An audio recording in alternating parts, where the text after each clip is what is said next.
to 11 possible है क्या? शाम को 6 बजे के बाद रखें, ठीक है। तो 7 to 9 चलेगा? हाँ सर।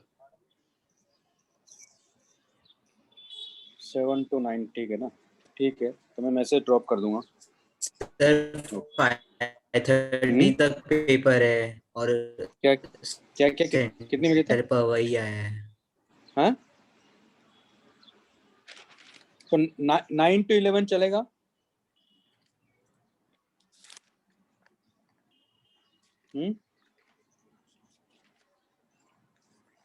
कुशल चलेगा?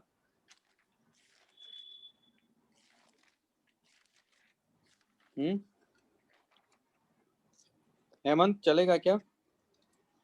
सर दूसरे कोई दिन चलेगा क्या, क्योंकि हम लोग का प्रैक्टिकल भी है मंडे को। कितने बजे है? वो मंडे को 11 से प्रैक्टिकल है, तो उसका भी तैयारी करना बाकी है थोड़ा। हाँ, तो हम लोग तो 9 से 11 रखेंगे, क्या दिक्कत है इसमें? तो सर एग्जाम भी तो है OKVPI का। नहीं नहीं, शाम रात को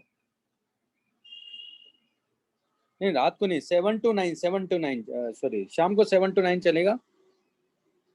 हाँ 7 to 9 तो किसी को भी नहीं ना दिक्कत? सर 9 to 11 ही लीजिए ना, आते घर पे आते आते टाइम हो जाएगा ना। 5:30 को पेपर खत्म होगा और पवई सेंटर आया तो फिर हम लोग पनवेल में रहते तो हम लोग। वही आया है क्या आपका सेंटर? हाँ सर। तो ठीक है, तो रात को 9 to 11 ना, कि मॉर्निंग? सर हाँ, तो पढ़ाने क्या वाले हो कर सर? कल मैं आपको, अगर आज ये कंप्लीट हो जाता है, नहीं होगा तो इसी को कंटिन्यू करेंगे, फ्लूइड मैकेनिक्स को। तो कल अगर आज नहीं हुआ तो कल फ्लूइड मैकेनिक्स कंप्लीट करा दूंगा मैं, ये था। बोलो।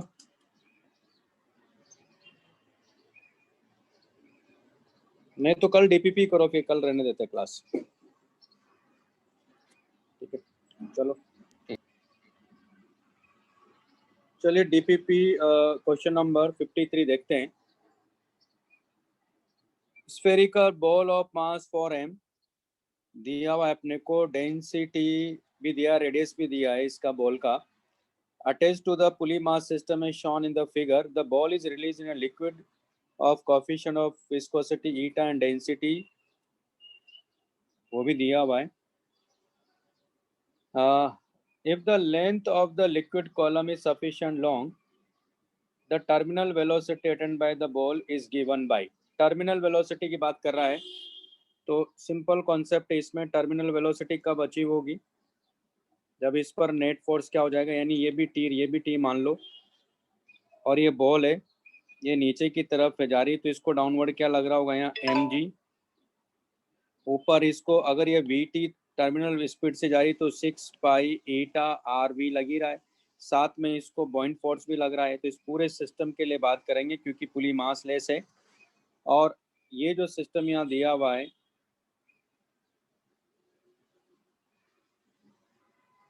तो यहाँ मैंने टी क्यों मान लिया, क्योंकि दोनों साइड देखो आप, मास सेम अटैच है, सेम मास के यहाँ अटैच है।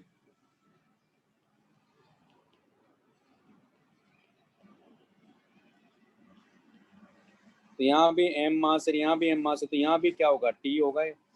तो डाउनवर्ड mg लग रहा है, तो t इक्वल टू तो क्या हो जाएगा, यहाँ mg हो जाएगा।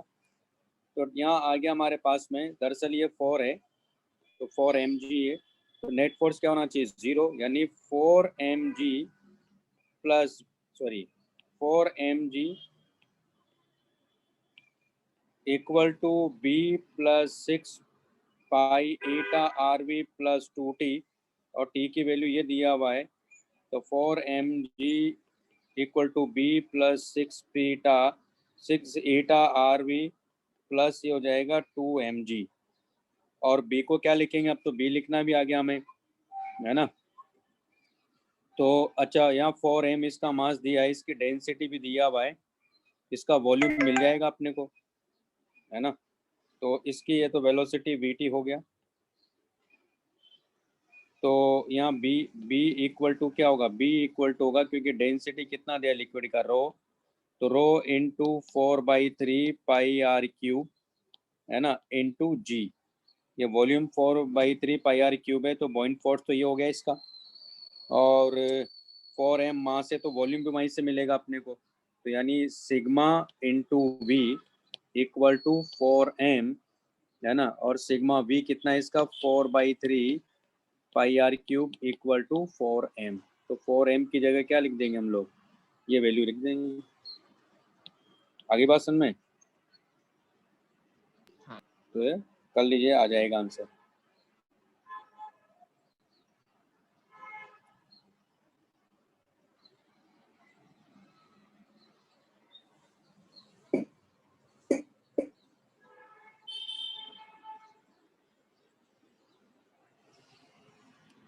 एक तो ये हो गया। नेक्स्ट है 56।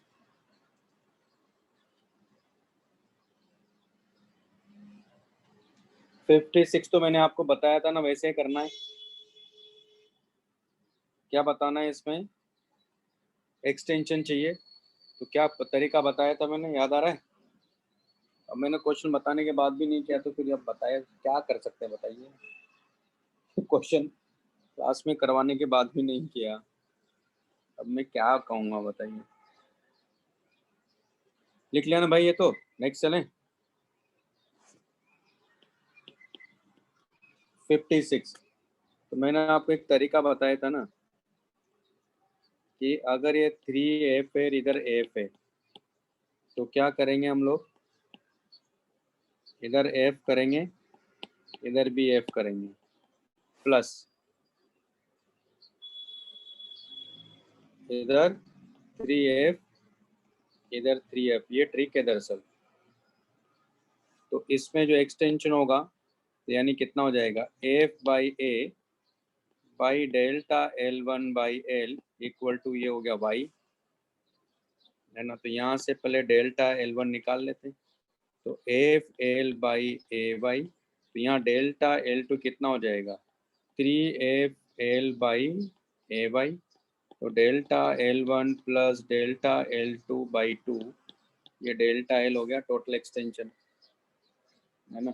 कितना आ गया, दोनों को ऐड करो तो 4, यानी कितना आ गया, बाई 2 करेंगे तो 2FL/AY, यही आंसर है। बताया था ना कैसे करना। तो 56 भी हो गया, 57 बताना है, 57 बताना है, 58 बताना है।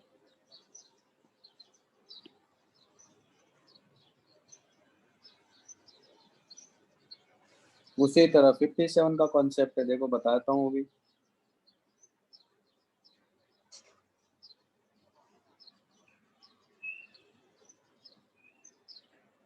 ठीक है भाई, आगे चलें।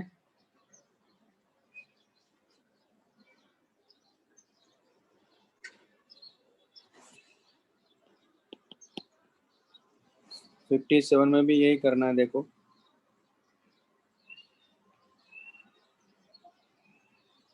तो यहाँ 2f है, यहाँ f है, यहाँ 3f। आप देखो ये रोड रेस्ट पर ही है ना, इसका एबीडी बना लो। तो रेस्ट पर ही है, तो क्या हो जाएगा, देखो यहाँ इस पर इधर कितना लग रहा है, 3f लग रहा है, तो इसको इधर कितना लग रहा होगा, 3f लग रहा है, प्लस, है ना, और इसको इधर कितना लग रहा है, f लग रहा है, इसको f लग रहा है। अब इसमें क्या होगा, लेकिन इसमें इस पर तो नेट फोर्स ही 0 है। देखो आप, इसमें ये नहीं कि delta L1 plus delta L2/2 कर देंगे, वो नहीं चलेगा, क्योंकि रोड तो रेस्ट पर है। वो तो उस केस में जब वो एक्सलरेट कर रही है, तो रेस्ट पर ही है। तो इसका अलग से, क्योंकि इस पर फोर्स ये लग रहा है, इस पर फोर्स ये लग रहा है, इस पर तो दोनों को क्या कर देंगे हम लोग, ऐड कर देंगे। तो क्या हो जाएगा इसका, 3FL/2 होगा, इसका आधा है ना ये। तो यहाँ हो जाएगा हमारे पास में YA, ये हो गया डेल्टा L1, फिर हमारे पास डेल्टा L2 इक्वल टू क्या हो जाएगा, FL/2 बाई YA, दोनों को ऐड कर दो, तो कितना आ गया इसका आंसर?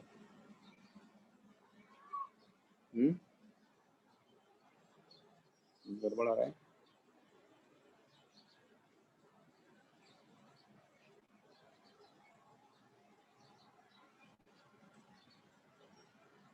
अच्छा ये सॉरी एल एल ही दिया ना, ये एल एल ही दिया हुआ है ना, ये भी एल है ना, और ये भी एल ही, तो एल बाई टू तो होगा नहीं, दोनों को ऐड कर दो। इस केस में दोनों क्या हो जाएंगे, ऐड हो जाएंगे। कितना हो गया 4f(l/y) है। तो ये बात ध्यान रखना है, जब रेस्ट पर है तब ये तो ऐड ही जाएंगे सीधा, तो दो पार्ट में कर ले, लेकिन यहाँ इस केस में बाई टू नहीं करेंगे, ठीक है। जब वो एक्सेलरेट करेगा तब उस कॉन्सेप्ट को लगाना है। तो सारे क्वेश्चन बता ही दिए कैसे करना है। फिर हमारे पास में 58 भाई, समझ में आ गया? हाँ sir.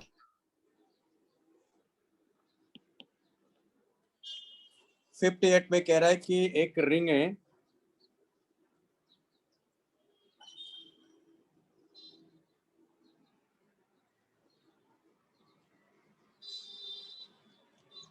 a thin ring has a radius r, इसकी डेंसिटी भी दिया हुआ है, यंग्स मॉडुलस भी दिया हुआ है। The ring is rotated in its own plane about an axis passing through its center with angular velocity, यानी ये रिंग ओमेगा से घूम रहा है। Then the small increase in its radius, तो अगर मैं इसका टॉप व्यू देखूं मान लो, तो इंक्रीज होगा क्यों? उसका मेन रीजन है कि जब ये ओमेगा से घूम रहा है, इसका मतलब हर एलिमेंट अगर ओमेगा से घूम रहा है, इसका मतलब हर एलिमेंट पे जो फोर्स है टुवर्ड द सेंटर लग रहा है। तो हम लोग क्या करेंगे, पहले तो टी निकालेंगे, जो कि टी क्या होगा, हर पॉइंट के लिए सेम आएगा। सेम आएगा तो हम डायरेक्ट लगा देंगे, क्योंकि सब जगह का टी सेम होता है, तब तो हम डायरेक्ट लिख सकते हैं, इंडिकेट करने की जरूरत नहीं है। तो ये डेल्टा थीटा ले लेता हूँ मैं, तो इस वाले पार्ट को मैं यहाँ बना लेता हूँ।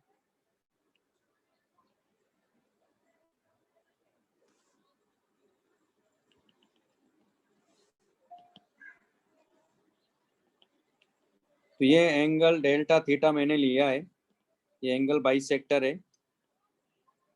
तो आप देख रहे हो कि इसको टी ऐसे लग रहा होगा और इसको टी ऐसे लग रहा होगा, क्योंकि यूनिफॉर्म सर्कुलर मोशन कर रहा है। उसको एक्सटेंड करेंगे, इसको एक्सटेंड करेंगे, ये एंगल कितना हो जाएगा, डेल्टा थीटा बाई टू। क्यों? क्योंकि ये angle delta theta by to ये 90 डिग्री है, तो 90 minus delta theta by to, तो डेल्टा थीटा बाई टू, ये कंपोनेंट कैंसिल आउट हो जाएगा। क्यों?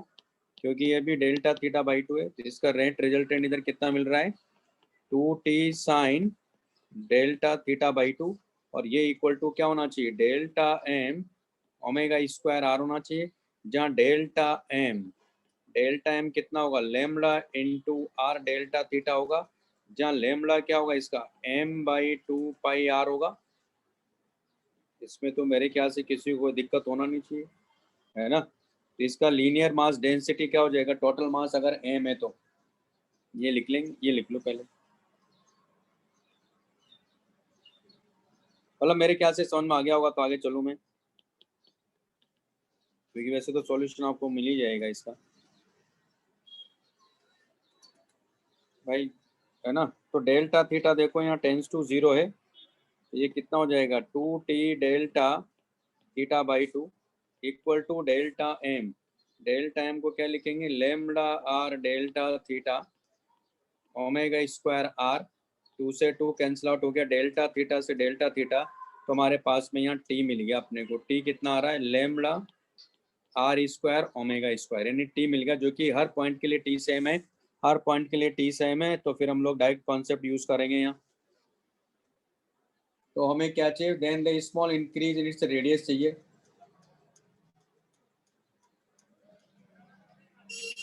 तो कैसे करेंगे देखो, क्योंकि इसकी टोटल लेंथ कितना है, तो वहां से चलेंगे हम लोग।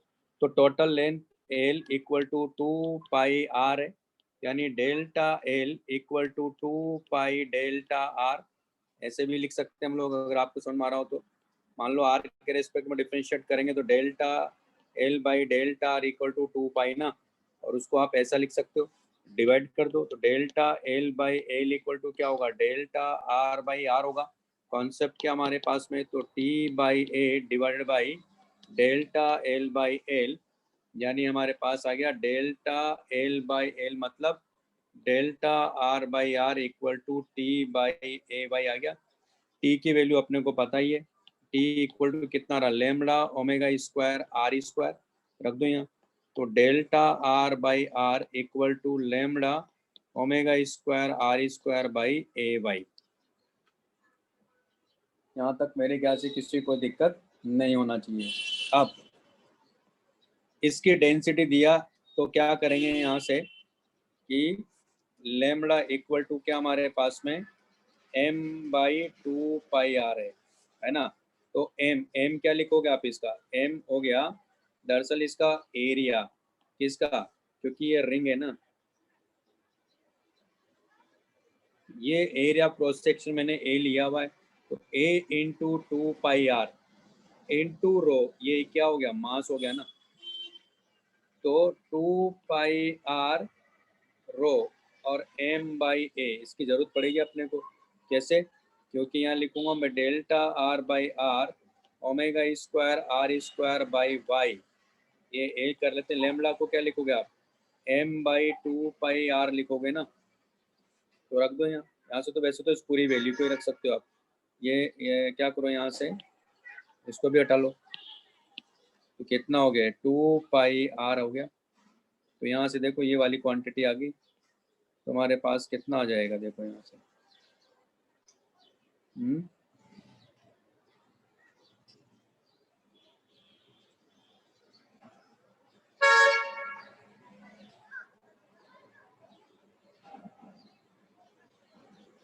नहीं आ रहा है क्या, कुछ गड़बड़ क्या है क्या।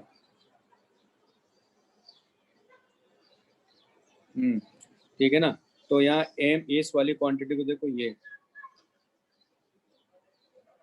हमारे पास में रो तो क्या आ गया, omega square R square rho by Y. हमें तो डेल्टा आर चाहिए ना, तो डेल्टा आर यानी आर को इधर ले और राइट साइड में, तो क्या आ गया है omega square R cube rho by Y, इतना इंक्रीमेंट होगा। तो ऑप्शन नंबर 1 आ गया इसका। ठीक है भाई, समझ में आया। हाँ सर।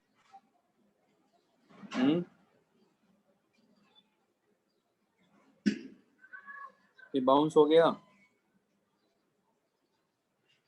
अब ऐसा तो है नहीं कि पहली बार करवाया है, ऐसा क्वेश्चन सर्कुलर मोशन में भी करवाया था कि कैसे टेंशन देखते हैं, वहाँ भी बॉडी रोटेट कर रही थी, तो वहाँ टेंशन निकाला था, वही कॉन्सेप्ट यहाँ यूज़ कर लिया।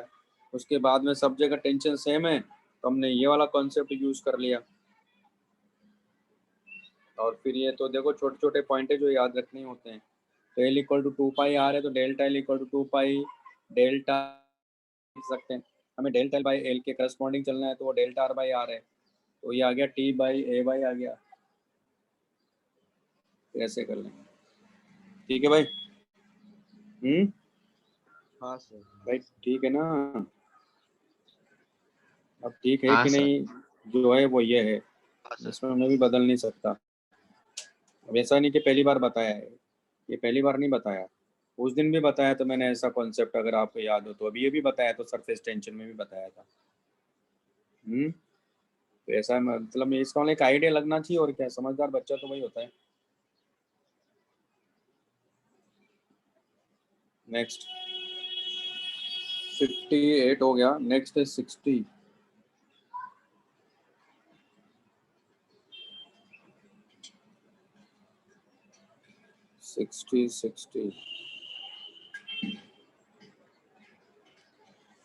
या मॉर्निंग में ले सकते हैं क्या कल क्लास 8 to 10? सोच रहा हूँ एक क्लास ले लेते हैं भाई, तो जल्दी हो जाएगा। ये थोड़ी तकलीफ तो होगी, क्या करेंगे, तकलीफ तो है।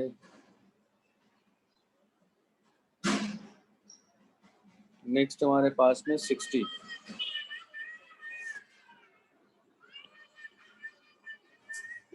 स्पेस अपने को दिया हुआ, देखो क्या हो रहा है यहाँ, ये अपर सरफेस है जो कि रेस्ट पर है, ये सरफेस है ये भी रेस्ट पर है, स्पेस 2.5 सेंटीमीटर वाइड, ये 2.5 सेंटीमीटर है।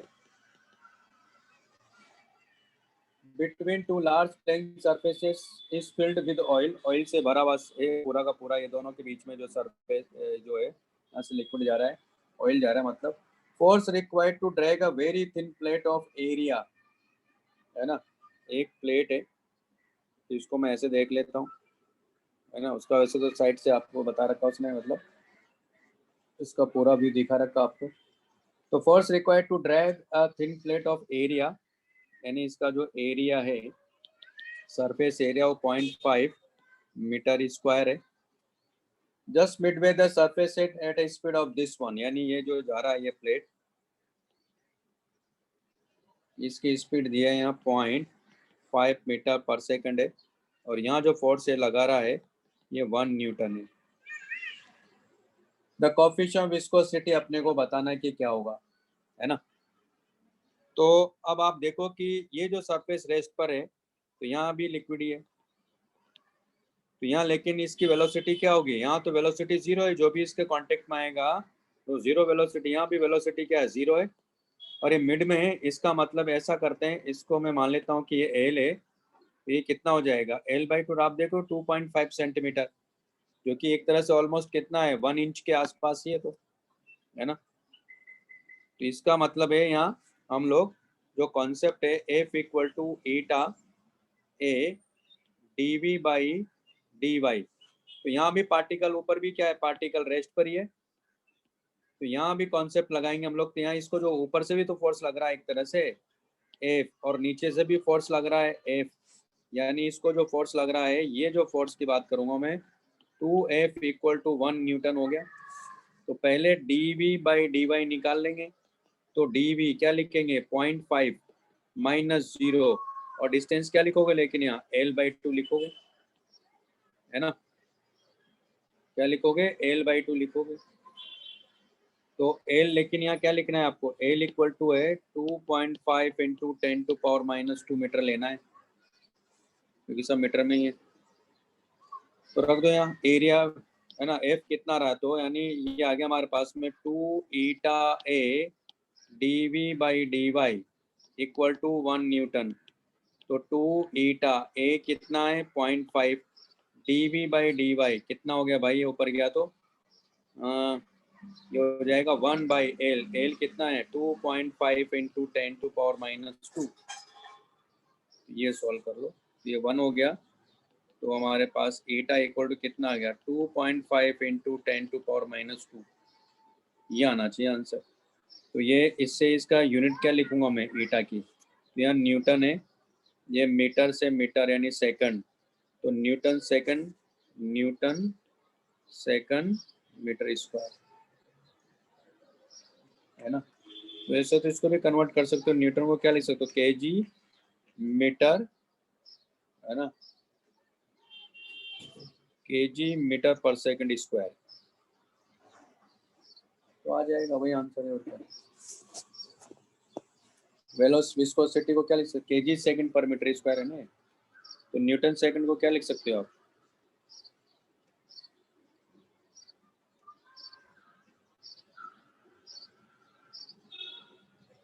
केजी मीटर पर सेकंड होगा ना, यार ऑप्शन ही गलत दिया है।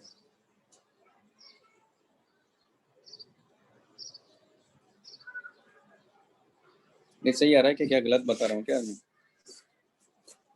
हाँ, ये मीटर स्क्वायर है या मीटर पर सेकंड है, तो सेकंड उधर गया न्यूटन, ये तो आंसर तो न्यूटन सेकंड पर मीटर स्क्वायर है। और न्यूटन को क्या लिखते हैं आप, केजी मीटर पर सेकंड स्क्वायर लिखते हो ना, तो ईटा क्या हो जाएगा फिर यहाँ 2.5 इंटू 10⁻⁻2, न्यूटन को ये लिखोगे आप, तो मीटर से 1 मीटर चला गया, तो ये आ रहा है केजी मीटर सेकंड आना चाहिए, तो कुछ और ही दे रहा है।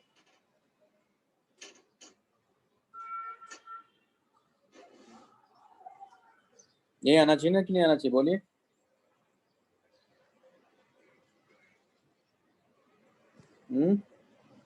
हाँ है ना, लिख लीजिए। नेक्स्ट है 66,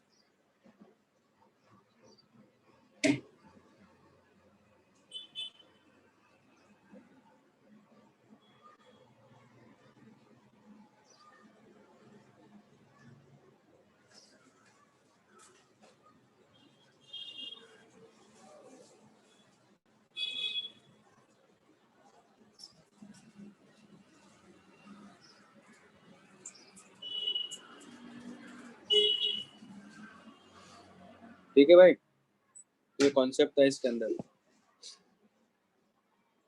हाँ नेक्स्ट है 66। अब 66 में क्या है, जैसे हमने स्प्रिंग का देखा था सीरीज और पैरेलल, वैसा ही कॉन्सेप्ट यहाँ भी है। कैसे कि पहले वाला केस देखो आप, इसमें पहले वाले में दोनों एक तरह से क्या है, यहाँ सीरीज में है ये। कैसे सीरीज में बताता हूँ मैं आपको। मान लो एक रॉड ये है और दूसरा रॉड ये है ना, और ये डिस्क यहाँ इस तरह से है। तो इसका इसने दिया है 6C, इसका दिया है 3C, यानी ये C2 मान लेते हैं, ये C1 मान लेते हैं।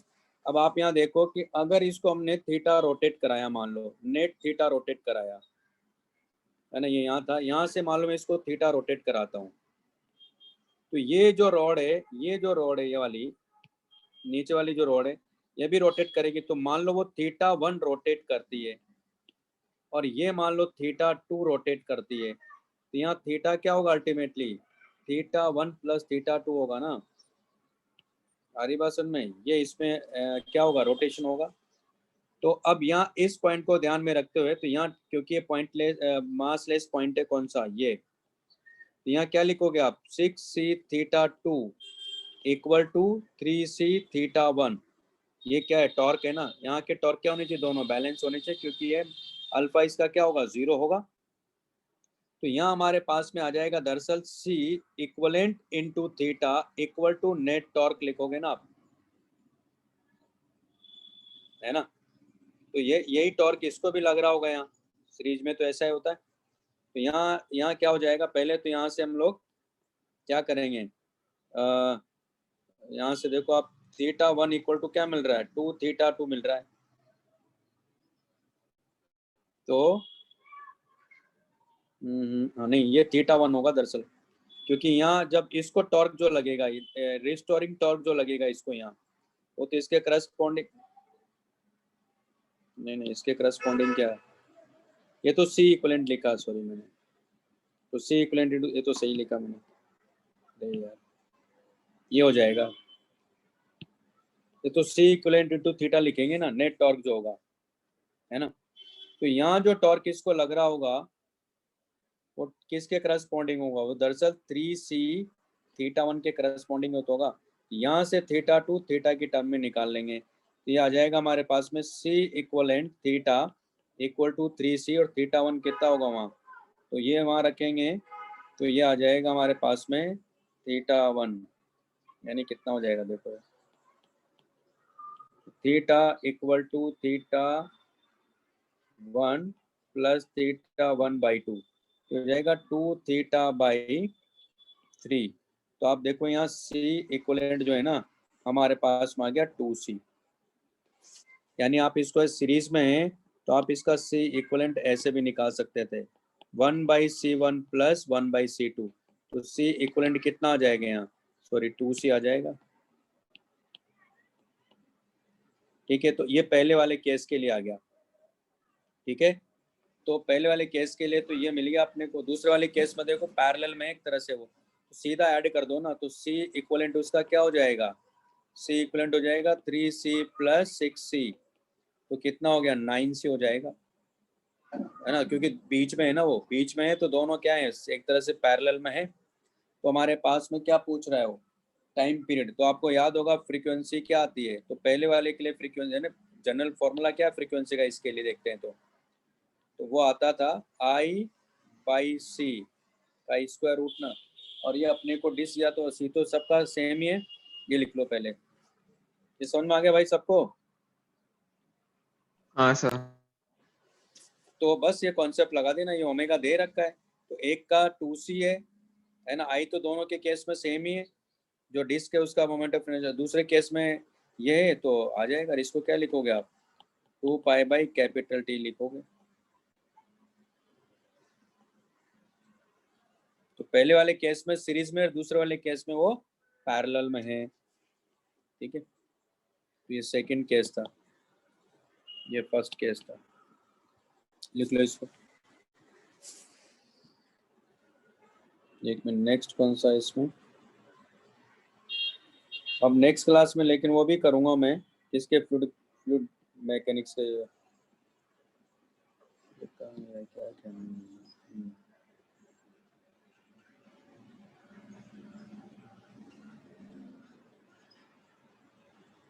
63 बताना है।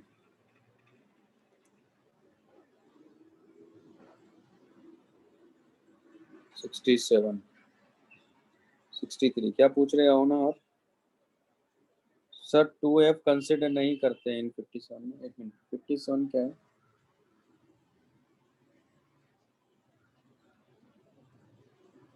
हाँ हाँ 2F इसलिए नहीं, देखो ना पूरे सिस्टम पे देखो, राइट साइड में कितना फोर्स है 3F है और लेफ्ट साइड में भी 3F है, तो सिस्टम रुका हुआ है। तो ये जो लेफ्ट वाला पार्ट है ना उस पर 3F फोर्स लग रहा है एक्चुअली में, और जो राइट वाला पार्ट है ना उसमें देखो ना आप, वो 2F तो उसको क्या कर रहा है एक तरह से भाई, है ना? तो वो एक तरह से उसका जो पार्ट देखोगे आप, सिर्फ उस पर F ही लग रहा है दोनों साइड, राइट वाले पार्ट पर। तो इस तरह से देखा जाता है इस पर, क्योंकि वो रुका हुआ है सिस्टम है।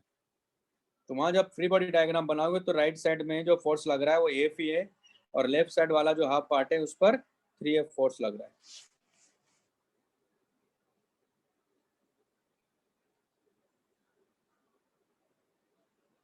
फिर 63 और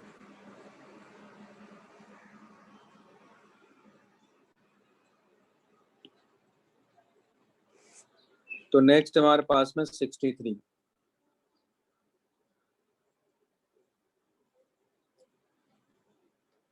A particle is moving on x-axis has the potential to U equal to 2 minus 20x plus 5x square है। The particle is released। अब देखो यहाँ पार्टिकल को कहाँ से रिलीज कर रहे हैं, तो पहले तो इसको डिफरेंशिएट कर लेता हूँ मैं। तो du by dx क्या हो जाएगा 0 minus 20 plus 10x, और आपको याद है f equal to minus du by dx होता है। तो यहाँ क्या हो जाएगा +20 माइनस 10x, यानी f इक्वल टू -10 को बाहर लो तो x -2, यानी हमारे पास में ये इक्वेशन आ गई। ये इक्वेशन क्या है -ओमेगा² x माइनस एक्स नॉट है। मतलब क्या है यहाँ, मतलब ये है कि अगर ये x इक्वल टू 0 है तो यहाँ x equal to X naught क्या है, ये इक्विलिब्रियम पोजीशन है, यानी यहाँ फोर्स 0 है। तो एक वो कितने पर आ रहा है 2 मीटर पर आ रहा है, और x इक्वल टू 3 से रिलीज कर रहा है, कितने से, इसका मतलब है यहाँ से रिलीज कर रहा है x इक्वल टू -3 से। तो ये 2 है, तो इसका मतलब इसका एम्पलीट्यूड क्या होगा, क्योंकि यहाँ से रिलीज करने का मतलब यहाँ वेलोसिटी 0 क्यों, क्योंकि ये तो एसएचएम कर रहा है, ये एसएचएम की इक्वेशन ये भी होती है। तो इसका मतलब इसका जो एम्पलीट्यूड है ना वो 5 मीटर है। तो 5 मीटर, तो ये इधर कितना और जाएगा, ये x इक्वल टू 7 मीटर तक जाएगा, यहाँ इसकी वेलोसिटी क्या हो जाएगी 0 हो जाएगी। तो अब आगे क्या कह रहा है, the particle is release at x equal to minus the maximum value of x square चाहिए, है ना? तो x स्क्वायर चाहिए, यानी आ गया ना x स्क्वायर मतलब 49, x की वैल्यू क्या आ रही है यहाँ 7, तो इसका स्क्वायर क्या करोगे आप, क्योंकि मैक्सिमम ये 7 तक ही जा सकता है, इसका मतलब 49 हो गया, इसका स्क्वायर करेंगे तो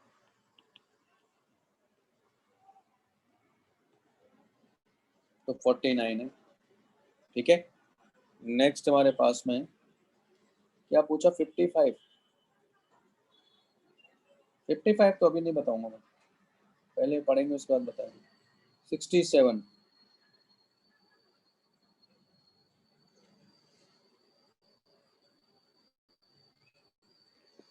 ठीक है ना, तो ये भी एसएचएम को रिप्रेजेंट करता है। इस केस में ये होता है कि ओरिजिन और मीन पोजीशन अलग अलग होते हैं बस, क्योंकि ओरिजिन यहाँ देखो, ओरिजिन कहाँ है, यहाँ है, और मेन पोजीशन कहाँ है, तब ये इक्वेशन लिखते हैं हम लोग। 67 thin uniform rod is suspended in vertical plane as a physical pendulum about point A। ये रॉड है,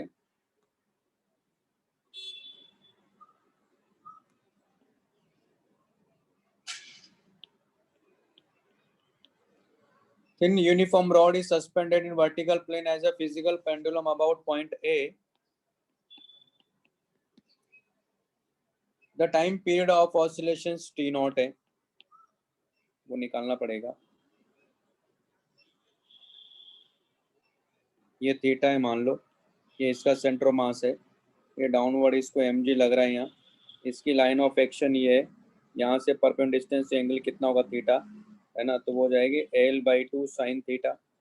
तो नेट टॉर्क इस डायरेक्शन में कितना आ जाएगा इसका, तो mg L/2 साइन थीटा, ये टॉर्क आ गया। ये इक्वल टू क्या लिखेंगे, ml²/3 इंटू अल्फा लिखेंगे। तो अल्फा इक्वल टू क्या आ गया, 3g/2l sine theta. Theta tends to 0 के लिए बात करेंगे तो alpha equal to 3g/2l theta. उसको ओमेगा स्क्वायर थीटा से कंपेयर करेंगे तो ओमेगा इक्वल टू क्या हो गया, 3g/2l, और ये इक्वल टू होगा 2π/t0। फिर क्या कह रहा है, the time period of oscillation t0 not counting the point ए। अच्छा, कुछ और ही पूछ रहा था, मैंने तो निकाल ही कुछ और दिया, कोई बात नहीं। तो इस तरह से इसका टाइम पीरियड भी मिल जाएगा अपने को। तो not counting the point A, the number n of other points of suspension और rod such that the time period of oscillation vertical plane is again t0।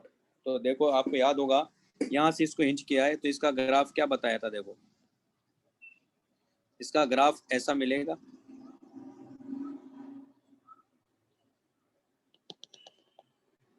ये वाला पॉइंट कौन सा है, क्योंकि ये एल डिस्टेंस होती है, मतलब ये एल डैश मान लेते हैं।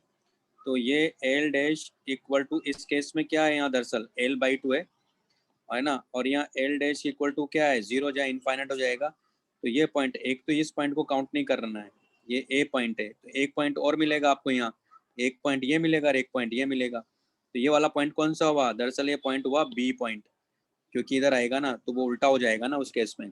तो कितने पॉइंट मिल रहे, 1 2 3 एक्सक्लूडिंग ए, यानी n इक्वल टू क्या हो रहा है यहाँ 3, उसका क्यूब क्या हो गया 27, n क्यूब इक्वल टू क्या हो गया 27, यही आंसर है। तो ये ग्राफ होता है दरअसल रॉड के केस में, ये ग्राफ मिलता है, मतलब सिंपल रॉड के केस में नहीं, मतलब कंपाउंड पेंडुलम के केस में ये केस होता है SHM में, ये सब पढ़ा था हम लोगों ने, ठीक है।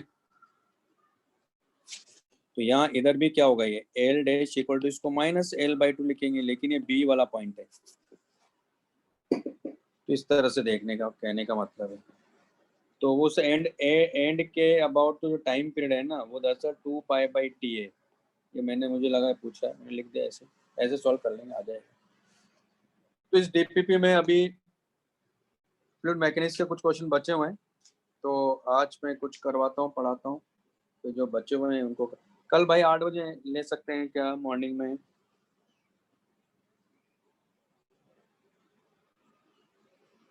बोलिए तो सही। चलेगा सर।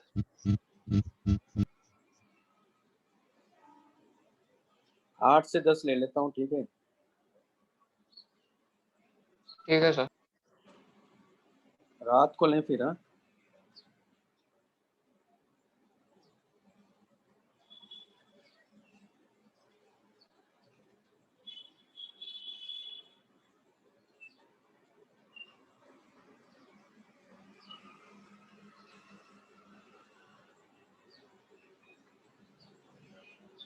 अच्छा, ये ग्राफ नहीं पढ़ाया था आप लोगों को, चलो ये पढ़ा देता हूँ मैं पहले।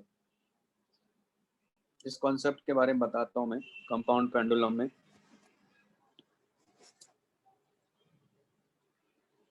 चलो थोड़ा थ्योरी पढ़ा देता हूँ इसका। अगर कोई भी जब DPP में डिस्कस कर रहा हूँ और किसी कॉन्सेप्ट में डाउट है तो ऐसे पूछ लेना भाई, बता दूंगा, है ना। तो कंपाउंड पेंडुलम में क्या था, देखो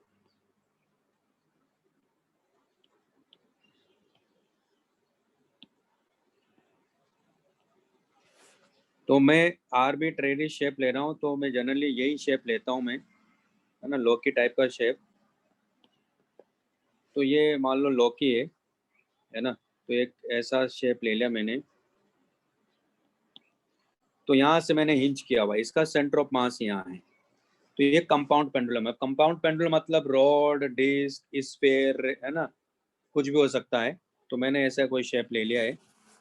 तो यहाँ से ये इसका पॉइंट ऑफ सस्पेंशन होता है, ये इसका सेंटर ऑफ मास होता है यहाँ। तो इसको अभी आप देखोगे तो डाउनवर्ड क्या लग रहा है इसको, यहाँ इसको डाउनवर्ड जो है mg लग रहा है यहाँ, तो अभी ये इसका इक्विलिब्रियम पॉइंट है और ये डिस्टेंस इन दोनों के बीच की। तो मैंने क्या किया, इसको डिस्प्लेस किया, मान लो थीटा, स्मॉल थीटा के लिए बात करेंगे हम लोग यहाँ। तो मान लो मैंने इसे थीटा, अब आप समझ में आ जाएगा ये शेप क्यों लिया मैंने, क्योंकि इसको मेरे लिए बनाना बड़ा आसान हो जाता है। ऐसे वापस इसको मैं बना सकता हूँ। इसका सेंटर मास कहाँ चला गया, यहाँ चला जाएगा। तो ये एंगल थीटा है जो कि स्मॉल है, यानी थीटा टेंस टू 0 के लिए बात करेंगे हम लोग। इसको डाउनवर्ड क्या लग रहा है, यहाँ mg लग रहा है ना। और इसके लाइन ऑफ एक्शन ये है, तो यहाँ से ये डिस्टेंस क्या हो जाएगी, ये हो जाएगी दरअसल l साइन थीटा। इसको नेट टॉर्क इधर कितना मिलेगा, तो इधर ही अल्फा भी होगा। तो टाउ इक्वल टू आ जाएगा हमारे पास में mg l sine theta equal to i into alpha, है ना। जहाँ आई क्या है, एक्चुअल में आई है दरअसल ICM प्लस ML स्क्वायर है। क्या है, ICM प्लस ML स्क्वायर है। यहाँ रख देंगे इसको, तो थीटा टेंस टू 0 है, तो क्या लिखेंगे m, है ना। तो फॉर स्मॉल ऑसिलेशन,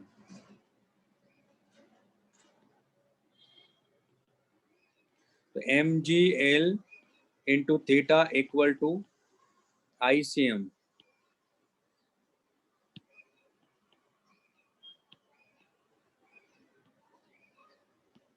तो हमारे पास हो जाएगा ये आई की जगह ICM plus ML square into alpha. तो अल्फा इक्वल टू हो गया MGL by ICM plus ML square into theta. तो आप इससे कंपेयर करो तो ओमेगा स्क्वायर थीटा ही आ जाएगा। तो किसी भी कंपाउंड पेंडुलम के लिए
मेरी आवाज आ रही है अभी?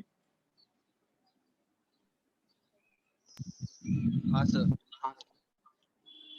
वो लिख लिया था क्या?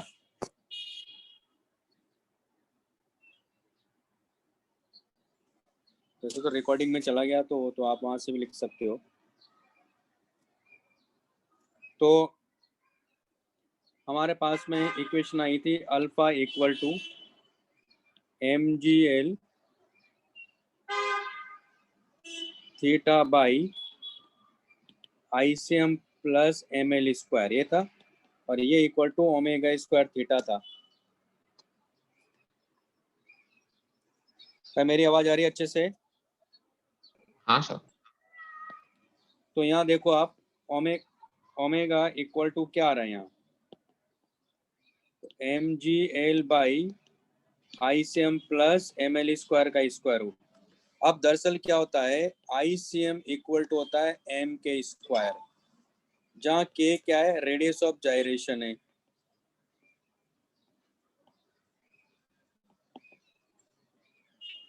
इसको रखेंगे यहाँ, तो ओमेगा इक्वल टू हो जाएगा ये MGL बाई M के स्क्वायर प्लस ML स्क्वायर का स्क्वायर रूट।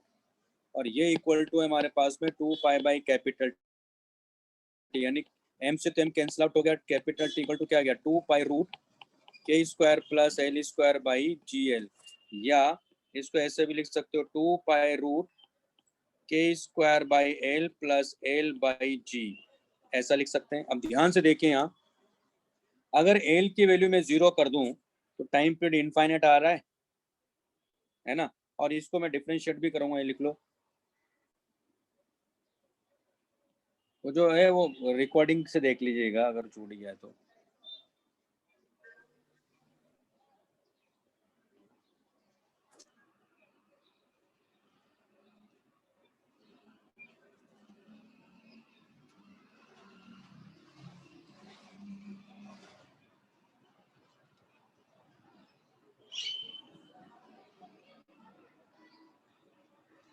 लिख लिया?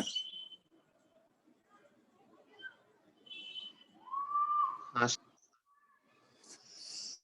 अब यहाँ देखो, अगर इस इक्वेशन को देखते हो आप तो देखो एल की वैल्यू अगर आप 0 रखते हो तो टी क्या मिल रहा है आपको, देखो इनफाइनाइट मिल रहा है। इसका मतलब ये वाला कौन सा पॉइंट हुआ, ये वाला, ये जो लौकी है इस लौकी का ये सेंटर ऑफ मास हुआ कि नहीं हुआ, जहाँ एल इक्वल टू क्या हो गया 0। तो अगर इसके अबाउट आपने हिंज कर दिया तो आप जैसे इसको घुमाओगे वहीं पड़ा रहेगा, क्यों, क्योंकि एम जी तो वहीं से पास हो रहा, तो टॉर्क तो 0 ही है। इसका मतलब इनफाइनाइट टाइम बाद लौट के आएगा वो, यानी इसका मतलब लौट के नहीं आएगा वो, ये मतलब हुआ, है ना। अब टी मिनिमम जो मैंने बता रहा हूँ ग्राफ में, कैसे देखो, टी स्क्वायर इक्वल टू क्या लिख सकता हूँ, 4 pi square K square by L plus L by G ना, इसको डिफ्रेंशिएट करो एल के रेस्पेक्ट में, तो T D T square by D L equal to 4 pi square, ये हो जाएगा minus K square by L square plus 1 by G, और ये इक्वल टू 0। यानी आप देख रहे हो कि एल इक्वल टू अगर के हो जाएगा तो टाइम पीरियड क्या मिलेगा, मिनिमम। यहाँ देखो ग्राफ कैसा मिलेगा आपको, ये एल है और ये टी है, तो एल इक्वल टू 0 पर इनफाइनाइट है, इसका ग्राफ ऐसा मिलेगा। और ये वाला कौन सा पॉइंट है, ये एक्सट्रीम पॉइंट होगा, ये वाला एक्सट्रीम पॉइंट होगा, ये वाला पॉइंट की बात करेंगे। और ये मिनिमम की बात कर रहे हैं, मतलब एल इक्वल टू के लिए बात कर रहे हैं। उसी तरह अब यहाँ जब ऊपर जाएंगे तो ये ग्राफ हुआ, नीचे भी तो बात करेंगे, तो इसका मतलब इसका ग्राफ यहाँ क्या मिलेगा आपको, है फिर ऐसा ग्राफ मिलेगा, तो इधर उसका मिलेगा। तो ये एल इक्वल टू क्या, एक तरह से माइनस के, डिस्टेंस तो के ही है, डिस्टेंस तो के है, यानी इस पॉइंट के अबाउट की बात करेंगे, यहाँ इधर इस पॉइंट के अबाउट की बात करेंगे, तो ये ऐसा ग्राफ मिलेगा आपको। यानी कुल मिला के ये जो फंक्शन है ना हमारे पास में, इस फंक्शन का ग्राफ ये है तो मैंने बनाया है। तो ग्राफ बनाना आपको आ ही गया होगा, इस फंक्शन का ग्राफ बताना है आपको टी और एल में, वो ये ग्राफ मिलेगा आपको। मेरा कहने का मतलब ये था। क्लियर है भाई?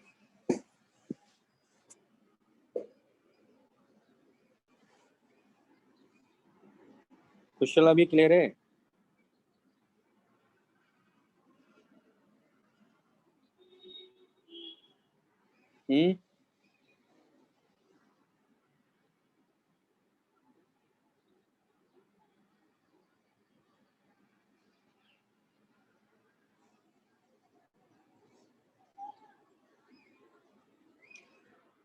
तो हम लोग बॉइंट फोर्स के बारे में बात कर रहे थे और मुझे आपको कुछ क्वेश्चन करवाने थे, जैसे कि एक क्वेश्चन तो ये करवाना है एग्जाम्पल 10, फिर एग्जाम्पल 11 करेंगे हम लोग। इसको ऑफ कर दूं?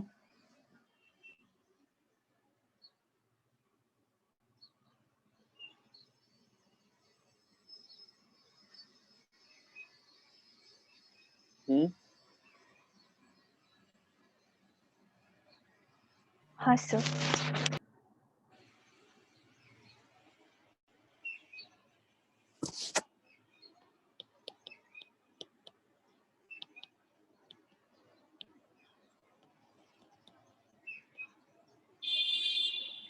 A piece of ice is floating in a glass vessel filled with water. तो मैं इसको क्यूब मान लेता हूँ, ज़्यादा अच्छा है समझने के लिए। और ये हमारे पास में ये कंटेनर है, वैसे तो ग्लास बोला इसने, और इसमें फ्लोट कर रहा है। तो इसका कुछ पार्ट ऊपर रहता है, क्यों, क्योंकि इसकी डेंसिटी कम है, तो वाटर की डेंसिटी से कम इसकी डेंसिटी होती है, यानी वाटर की डेंसिटी जो है आइस की डेंसिटी से ज़्यादा है, ठीक। अब ये फ्लोट कर रहा है, तो अब ये कह रहा है कि how the level of water in the vessel change when the ice melts. तो आप ध्यान से देखो कि इतना लिक्विड इसने डिस्प्लेस क्या होगा, क्योंकि आइस क्यूब ये है,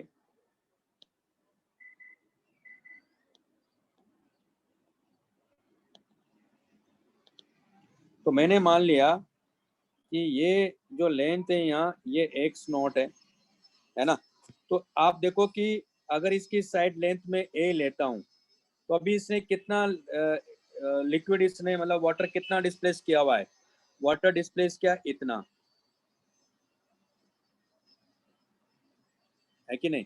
तो अभी आप यहाँ देखो कि ये फ्लोट कर रहा है इस इंस्टेंट पर, इसका मतलब है कि रो आई इंटू ए क्यूब इंटू जी, ये इसका वेट हो गया, है ना।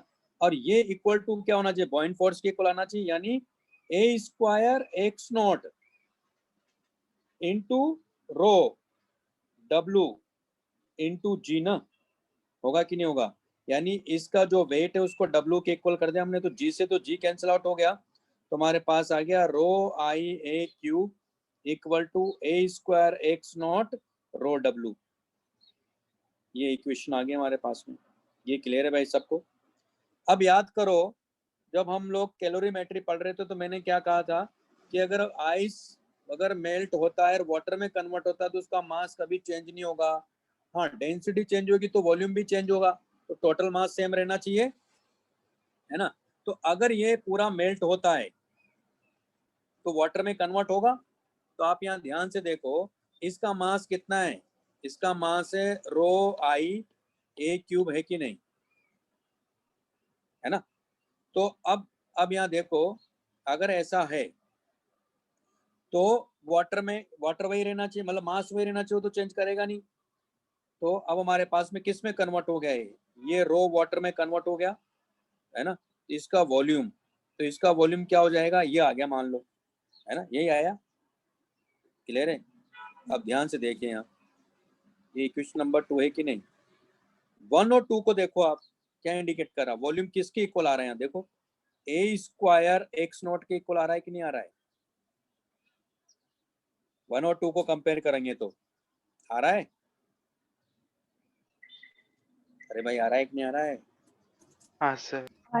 इसका मतलब क्या हुआ कि आइस जब ये कन्वर्ट हुआ वाटर में, उसका वॉल्यूम किसके इक्वल आ गया, इसका वॉल्यूम इस वाले पार्ट के इक्वल आ गया। यानी इसका मतलब इस जगह पूरा जब मेल्ट हो जाएगा तो इतने पार्ट में भर जाएगा ये, इसका मतलब लेवल इसका चेंज नहीं करेगा। तो एच क्या रहेगा यहाँ, एच रिमेन्स सेम। समझ में आया, क्योंकि वो जो मेल्ट हुआ, देखो ना, जब मेल्ट हुआ तो वाटर में कन्वर्ट हुआ, तो वाटर का वॉल्यूम भी तो किसके इक्वल आ गया, ए स्क्वायर एक्स नॉट के इक्वल आ गया। यानी पूरा जैसे मेल्ट हुआ तो जहां उसने जितना लिक्विड डिस्प्लेस किया था उसी में भर गया हो, तो वाटर लेवल इंक्रीज ही नहीं करेगा ना डिक्रीज करेगा। समझ में आ रहा है। हाँ सर। हाँ, ये लिख लो तो फिर।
तो ये दरअसल किससे आया, फ्रॉम 1 and 2। अब इसकी जगह लेते हैं हम स्टोन।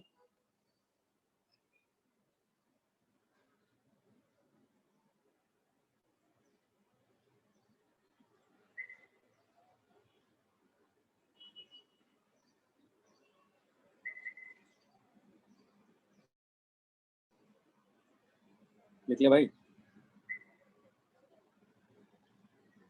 तो ये कौन सा था? एग्जाम्पल 10 था ये।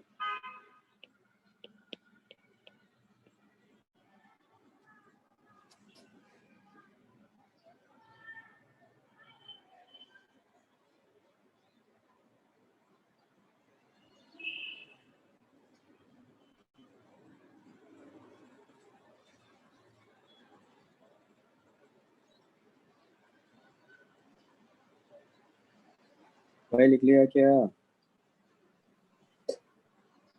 हाँ सर।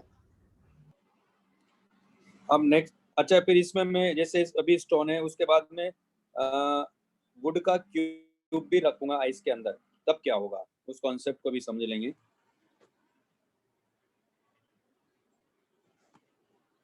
पहले ये कर लेते हैं एग्जाम्पल 11। एग्जाम्पल 11 में क्या कह रहा है? Piece of ice having stone frozen in its float in it floats in a glass vessel filled with water. How will the level of water in the vessel change when the ice melts? तो decrease कर जाता है इस case में। देखो कैसे। ये हमारे पास में, थोड़ा बड़ा लेता हूँ समझने के लिए, और इसमें मैंने ये बी क्यूब, ये भी मैंने क्यूब की तरह मान लिया है ना, कि क्यूब ही है, स्टोन जो है वो क्यूब बना लिया मैंने, तो उसका वॉल्यूम लिखना आसान है मेरे लिए। और यहाँ तक मान लो ये ऐसे फ्लोट कर रहा है। तो ये जो क्यूब है, ये स्टोन जो क्यूब है, वो तो आइस के अंदर है, बाहर थोड़ी है ना। तो ये हमारे पास में आइस है और ये हमारे पास में स्टोन क्यूब है। तो इसकी साइड लेंथ मैंने मान लिया कि बी है, और इसकी साइड लेंथ मैंने मान लिया कि ए है, और ये मैंने मान लिया कि ये एक्स नॉट है। इसकी डेंसिटी अपने को मालूम है रो डब्ल्यू है, और रो डब्ल्यू जो है रो आई से ज्यादा होगी, या ऐसा समझो रो स्टोन रो डब्ल्यू से ज्यादा होगा। है तो इतना तो लॉजिक लगा ही सकते हो। कोई भी स्टोन को अगर आप पानी में डाल दो नीचे चला जाता है, डूब जाता है, वो बॉटम पे जाके रुक जाएगा। इसका मतलब उसकी डेंसिटी ज्यादा है, और ये ऐसा है, स्टोन की डेंसिटी सबसे ज्यादा है। ये आइस मेल्ट हुआ तो क्या हो जाएगा देखो। पहले यहाँ क्या करेंगे हम लोग, पहले इसको सॉल्व कर लेते हैं। तो पहले इसको सॉल्व करेंगे तो buoyant force equal to W1 प्लस W2, मतलब W1 किसका? आइस का, प्लस इसका ले रहा हूं मैं। तो बॉइंट फोर्स क्या लिखोगे आप यहाँ?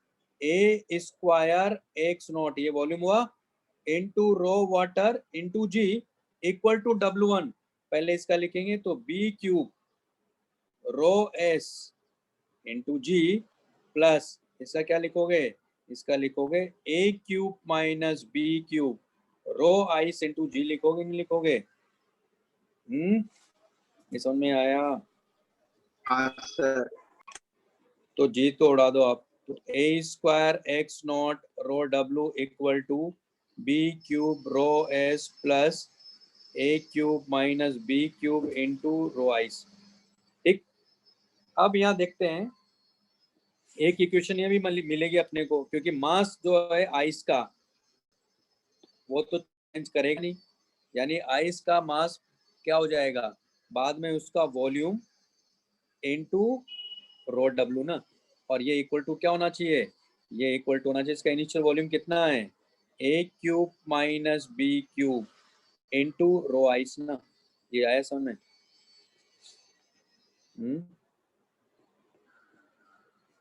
अच्छा, ये लिख लो तो पहले।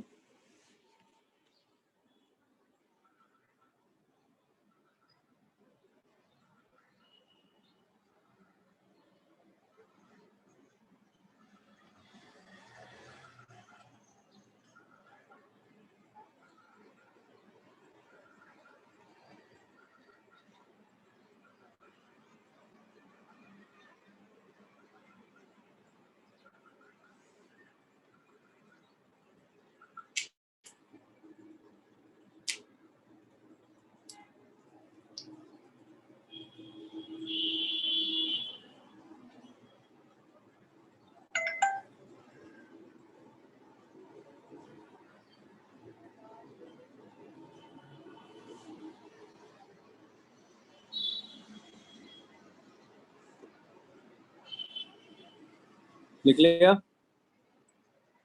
तुम्हारे पास में हाँ। एक इक्वेशन तो ये है और दूसरी इक्वेशन ये है।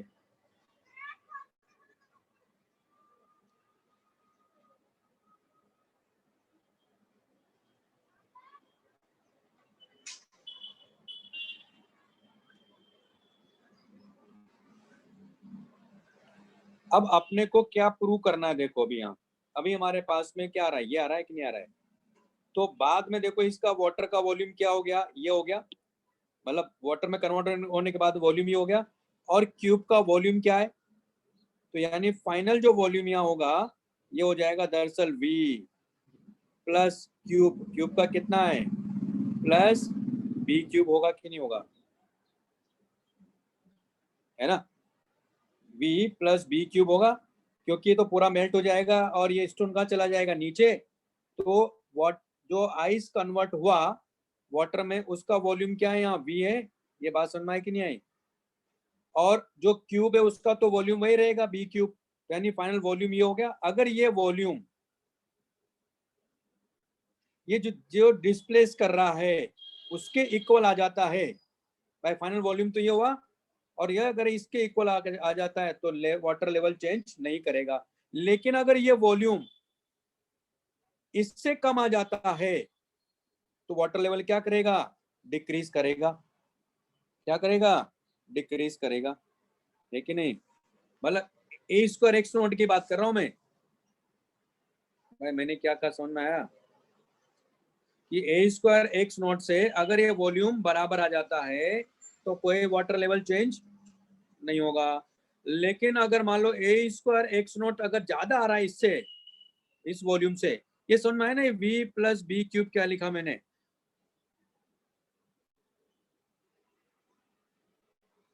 हाँ सर। सर तो बाकी लोग को भी समझ में आया ना, फाइनल वॉल्यूम ये हुआ। तो अब हमें ये बात पर ये प्रूव करना है, कुल मिला के कहानी ये। तो देखते हैं तो क्या करेंगे, अभी समझ में आ जाएगा आपको। तो ये आ गया V प्लस B क्यूब। अब अपने को ये प्रूव करना है कि VF अगर लेस देन ए स्क्वायर एक्स नोट आ गया तो वाटर लेवल क्या करेगा, डिक्रीज करेगा। अगर VF ए स्क्वायर एक्स नोट से ज्यादा आ गया तो वाटर लेवल इंक्रीज कर जाएगा। चलो भाई देखते हैं, पहले यहाँ से इसको रिमूव कर देता हूँ मैं।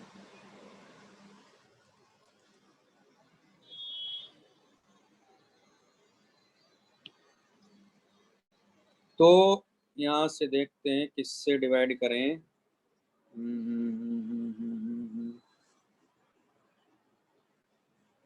अभी अभी आपको क्लियर हो जाएगा। अच्छा इस चीज को देखो, इस वाले में ये वाला जो पार्ट है ना, मैं इसको यहाँ पुट कर दूं, यानी फ्रॉम 1 and 2।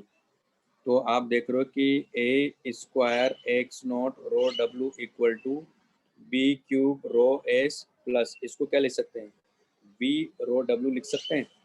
डिवाइड कर दो इसको रो डब्ल्यू से, तो क्या हो गया हमारे पास, ध्यान से देखिएगा। देखो B cube rho S by rho W plus B. अब ये देखो यहाँ क्या लिखा मैंने, रो एस रो डब्ल्यू से ज्यादा है, और इस क्वांटिटी को देखो, इसका मतलब है कि ये क्वांटिटी वी फाइनल से ज्यादा आ रही कि नहीं आ रही। इसका मतलब वी फाइनल डिक्रीज कर गया, वाटर लेवल क्या करेगा इस केस में, डिक्रीज कर जाएगा। समझ में आया? तो क्या करेंगे, इक्वेशन नंबर 3 मान लेते हैं, सर है ना। तो फ्रॉम, ये इक्वेशन इसको 4 मान लेते हैं। तो फ्रॉम 3 and 4, तो क्या रहा है यहाँ देखो, यार A square X naught greater than V plus B cube आ रहा है ना। इसका मतलब क्या, water level decreases, water level decreases, है ना। लिख लो इसको।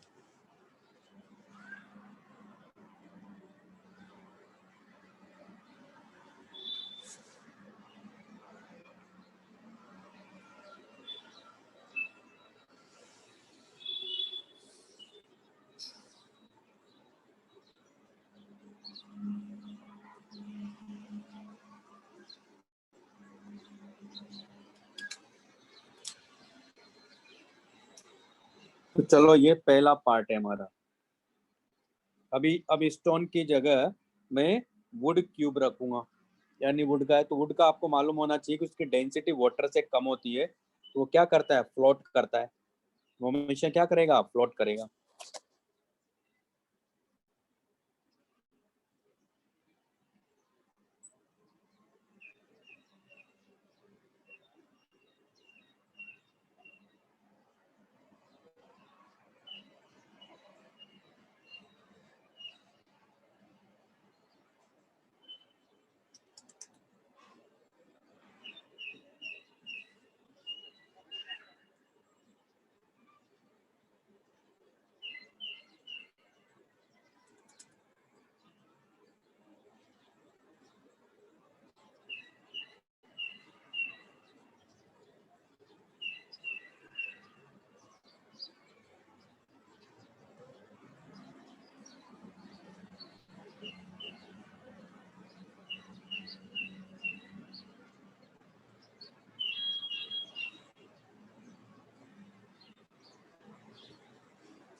ठीक है, लिख लिया। हाँ सर। अब नेक्स्ट हमारे पास में स्टोन की जगह मैं ले रहा हूं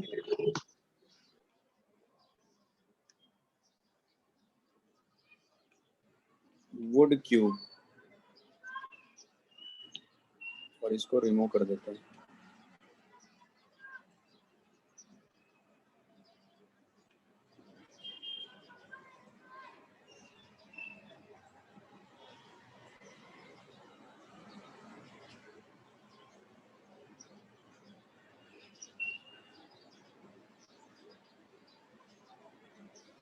तो इस केस में क्या हो जाएगा,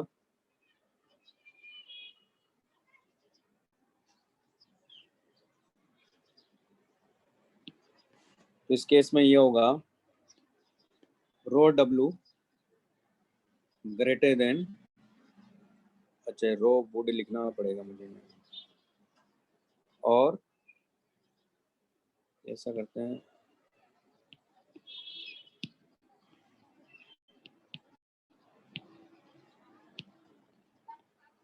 और रो डब्लू रो आइस से ज़्यादा है, लेकिन मैं इसमें कमेंट नहीं करूँगा वुड और आइस में, लेकिन ये कंडीशन है हमारे पास में।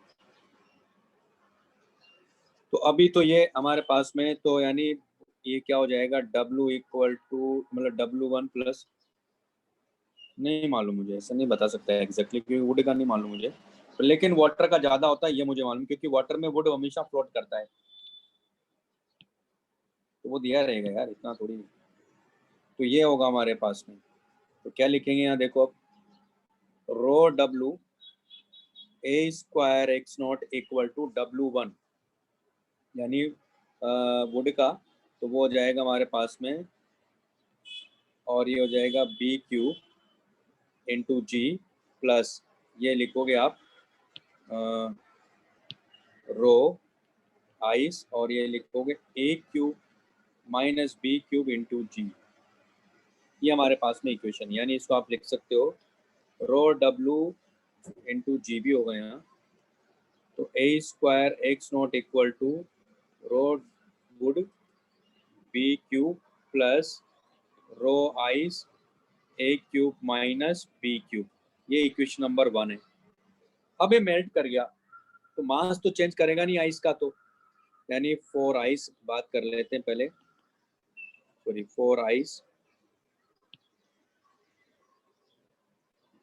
तो क्या हो जाएगा, आइस के लिए लिखोगे तो आप V, क्योंकि उसका जो मास है तो चेंज करेगा नहीं, रो डब्ल्यू में कन्वर्ट हो गया है ना, और इनिशियली कितना था इसका, तो रो आइस और a cube minus b cube, ये हमारे पास में इक्वेशन नंबर 2 आ गई, है ना। अब इसको चाहो तो यहाँ रख दो, यानी 1 and 2, तो फ्रॉम 1 and 2 तो हमारे पास आ जाएगा rho w a square x naught equal to rho wood b cube. इसको क्या लिख सकते हो आप, v रो w लिख सकते हो ना, यानी v क्या, फाइनल वॉल्यूम ऑफ आइस से जो कि कन्वर्ट हो गया पूरा वाटर में, वो है ये इक्वेशन नंबर हमारे पास में क्या आ गई, 3 आ गई। ये लिख लो पहले।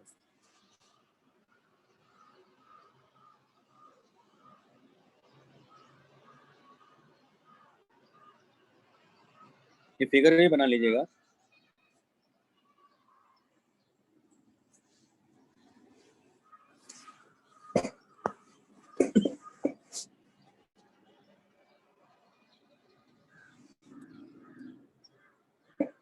तो भी फाइनल क्या बताएं फिर आप लोगों को, कितने बजे रखें?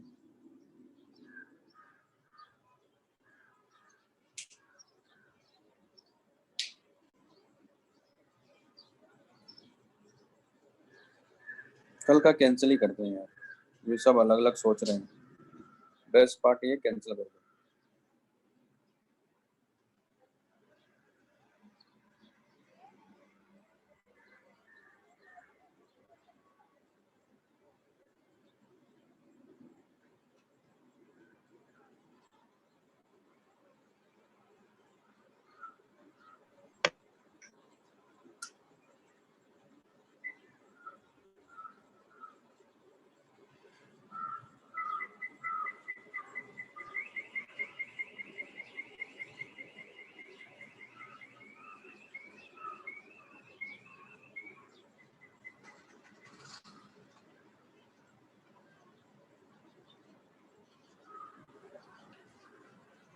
और डीपीपी 4 कर लिया आप लोगों ने? हाँ सर।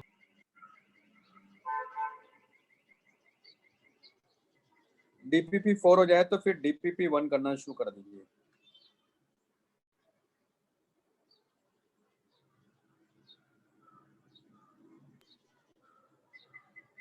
मैंने करते जाओ तो मैं कर लूंगा डिस्कस।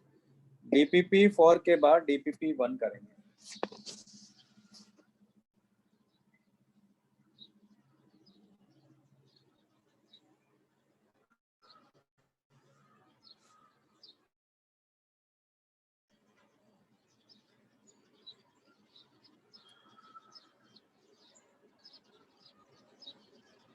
हाँ वो भी करूंगा मैं।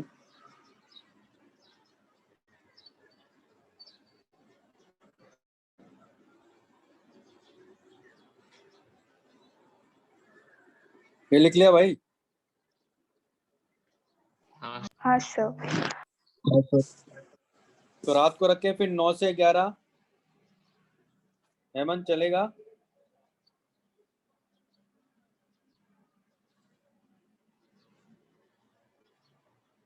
किसको प्रॉब्लम थी अभी? 9 से 11 कल चलेगा क्लास, फिर मैं सुना रख देता हूँ ताकि कल ये टॉपिक हो जाए तो अच्छा हो जाएगा। और क्या, थोड़ी सी तकलीफ है, थोड़े दिनों की तकलीफ है, झेल लो, अब क्या करें। ध्रुव बोलो, रख सकते हैं 9 से 11 कल रात में? सुबह किसको दिक्कत है, मतलब रात में सुबह इसलिए दिक्कत है क्योंकि इनको अलग अलग सेंटर पे जाना है एग्जाम देने के लिए। और कल 6 इनको to 8 पीवीपीवाई का एग्जाम है इसलिए कल शाम को। 6 हाँ 6 to 8 शाम को ना? हाँ 6 to 8 में भी तो फिर उधर से लेट आएंगे ना लोग, क्योंकि इनका क्या है ना 2 बजे से एग्जाम है दरअसल बच्चों का, तो आने में ठीक है इनको, तो क्योंकि रात कुछ को। लोग। हाँ बोलो। हाँ ठीक है तो रात को ही चलेगा। चलेगा, अटेंड कर लेना लेकिन क्लास छोड़ना नहीं, ये कह रहा हूँ मैं। हाँ ठीक है। हाँ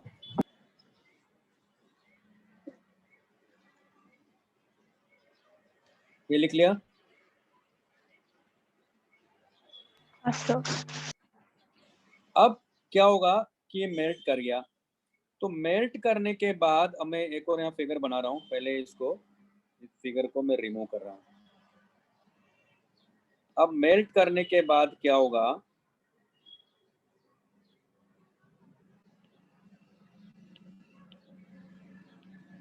कि ये जो वुड क्यूब है ना, वो तो क्या करेगा, फ्लोट करने, है ना, फ्लोट करेगा, ये तो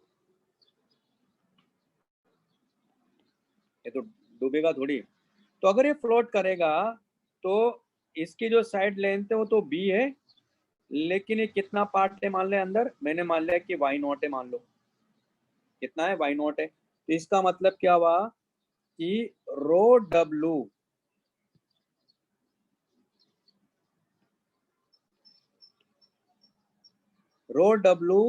b square y0 into G, और ये इक्वल टू क्या होगा, b क्यूब रो वुड इंटू जी होगा कि नहीं होगा। ये बात सुनना है पहले तो सबको, क्योंकि ये फ्लोट हाँ, सर। करेगा, है ना। ये अब ध्यान से देखेगा, देखो हमारे पास में इक्वेशन नंबर 3 है। अब यहाँ देखो आप, हमारे पास में g से g को कैंसिल कर दो पहले। यहाँ ये वैल्यू देखो कितनी आ रही है,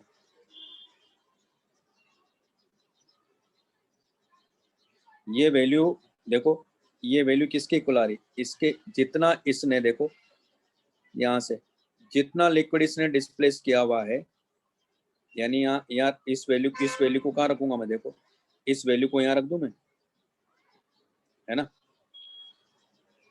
तो आप यहाँ देखो, अगर वो वैल्यू, वुड की वैल्यू यहाँ रखेंगे तो आप यहाँ देखो कितना लिक्विड इसने डिस्प्लेस किया हुआ है, तो दिख रहा है आपको यहाँ b स्क्वायर y0 दिख रहा है। देखो मैं इसको रिमूव हाँ, करता हूँ तो वापस समझ में आएगा। देखो ये इक्वेशन मान लेते हैं हम लोग, equation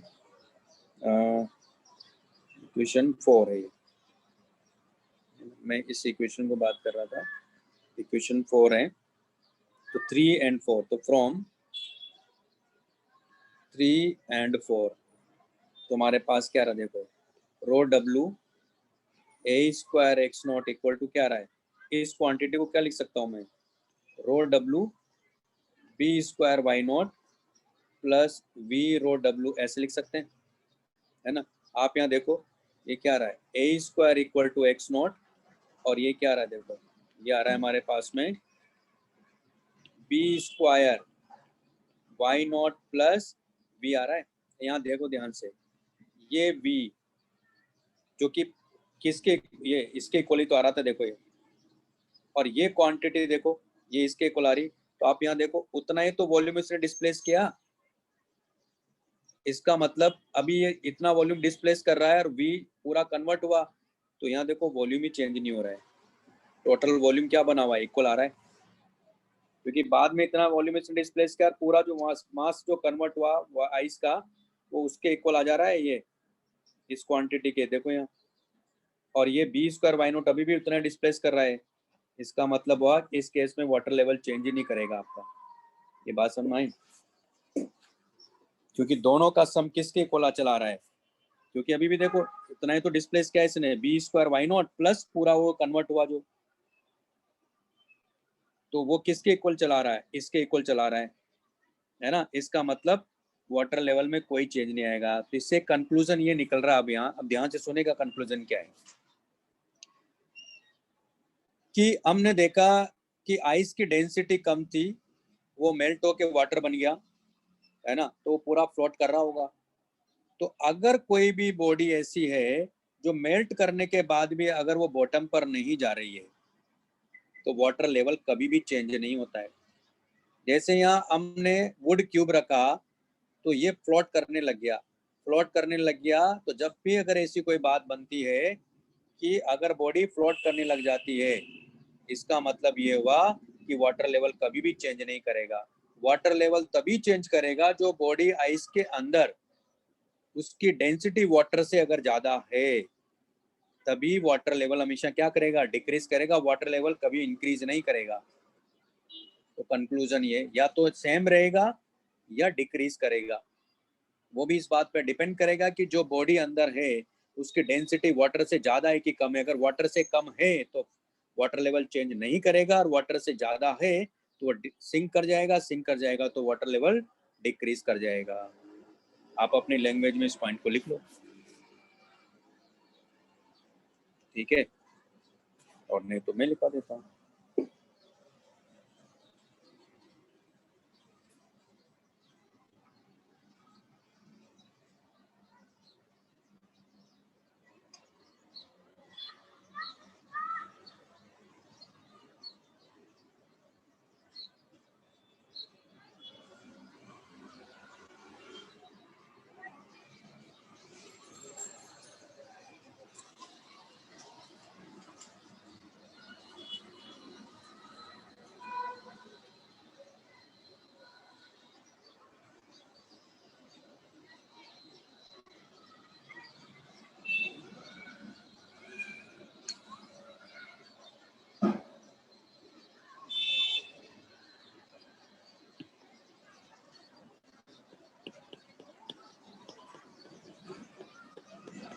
If density of a body which is inside the ice is more than density of water,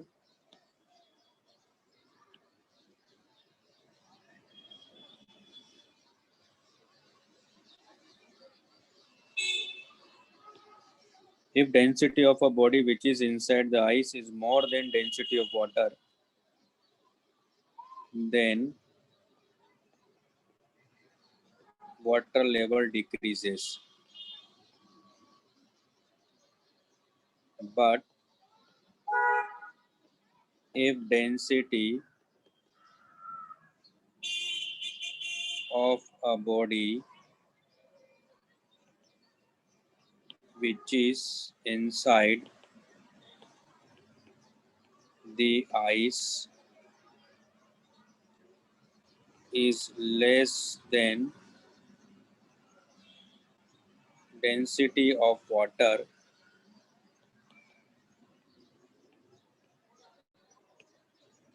then no change. Then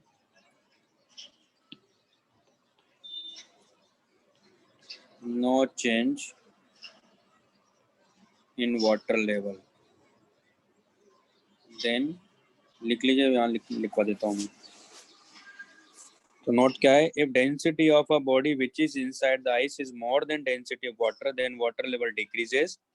But if density of body which is inside the ice is less than density of water, then no change in water level.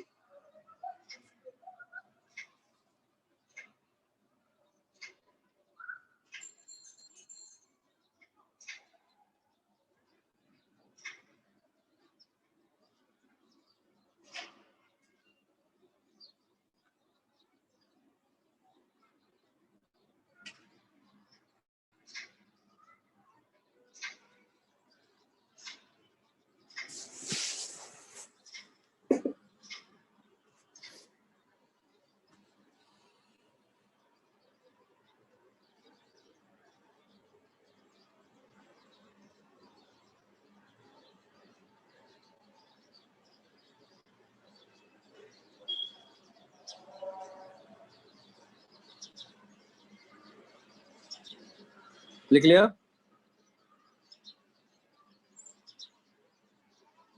हाँ sir. हाँ sir. ठीक है, तो ये इस तरह के cases. अब इसमें एक और कॉन्सेप्ट है मेटा सेंटर का। मैं वैसे तो उस पर अभी तक कोई क्वेश्चन नहीं आया है ना, लेकिन मैं इसको लास्ट में पढ़ाऊंगा, है ना। उसके पहले मैं आपको हाइड्रोडायनेमिक्स पे ले चलता हूँ, है ना। वो मुझे याद दिलाएगा मेटा सेंटर वाला पॉइंट।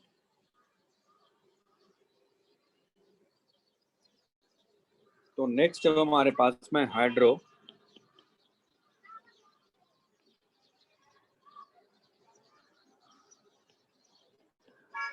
डायनेमिक्स। तो सबसे पहले हम लोग इसमें बात करेंगे, एक तो लेमिनार फ्लो, स्टेडी फ्लो,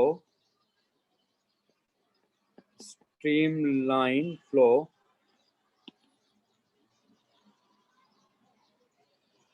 ये मतलब, या ट्यूब फ्लो, इन सब का मतलब एक ही है। क्या मतलब है देखते हैं। मान लो जैसे कि ये कोई पाइप है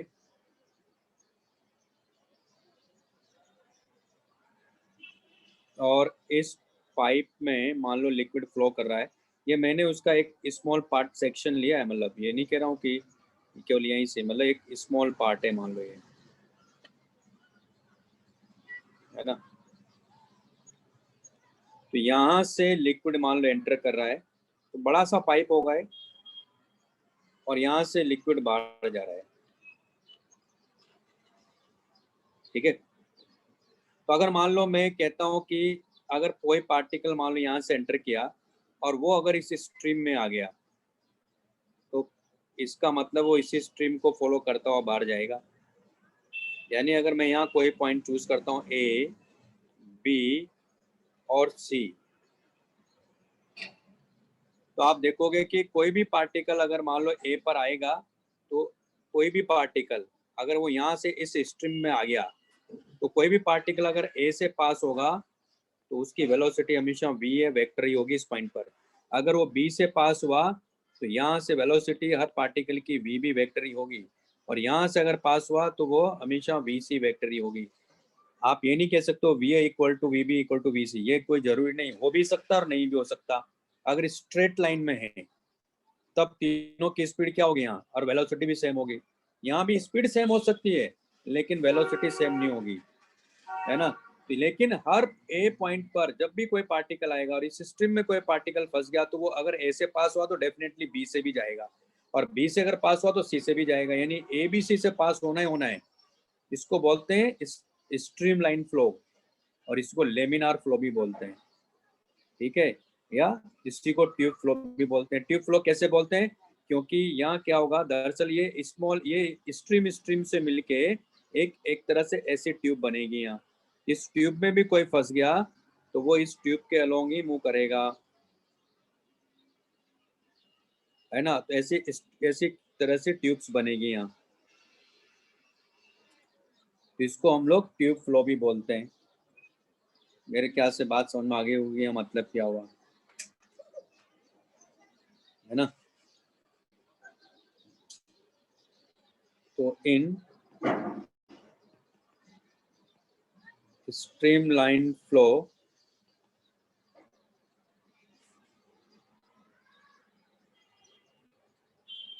all particles of fluid will have same velocity at a particular point। मतलब टाइम के साथ वहाँ वेलोसिटी चेंज नहीं होगी, कहने का मतलब भी ये है, ये भी मतलब हुआ, है ना। लिख लो इसको।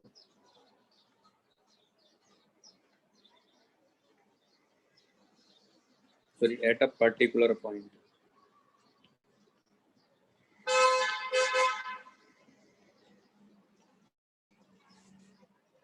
In streamlined flow, all particles of fluid will have same velocity at a particular point all the time।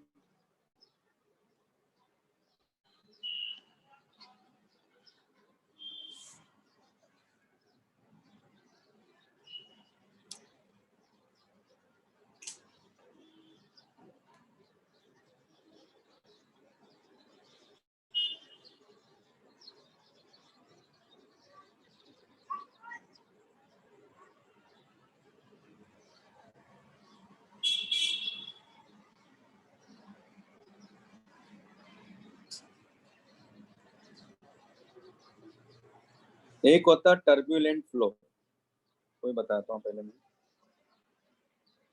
लिख लिया? एक मिनट सर।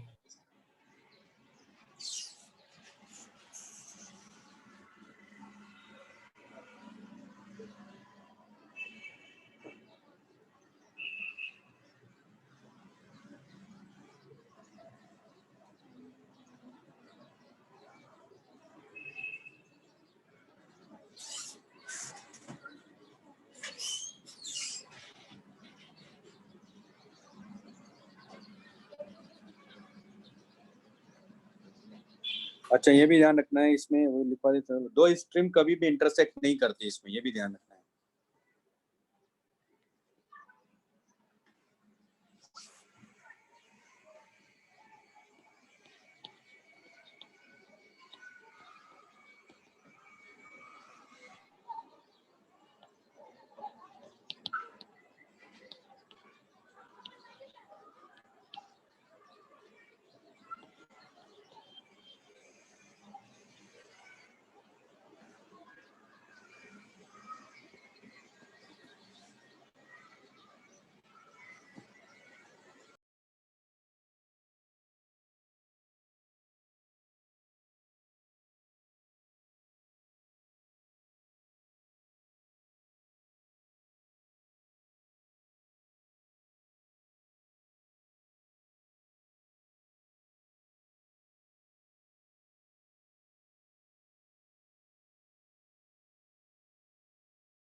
टर्बुलेंट फ्लो क्या होता है देखो, टर्बुलेंट फ्लो का मतलब है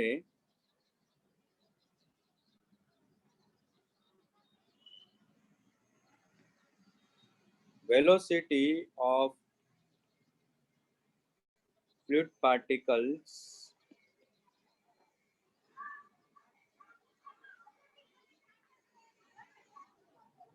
changes at a particular point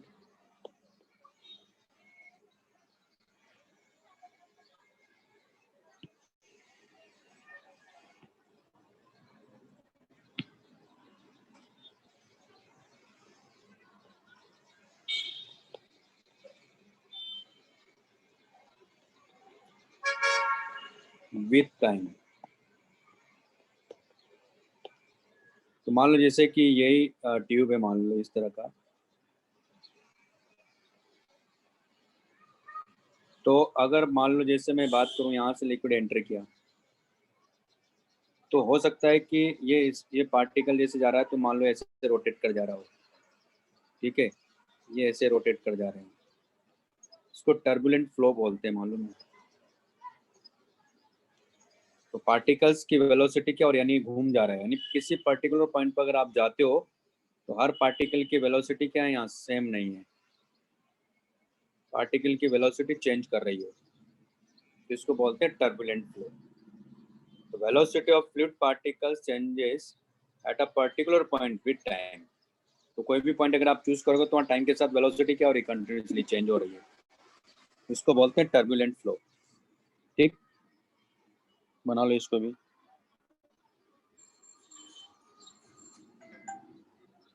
तो प्रीवियस पेज लिखो आंसर।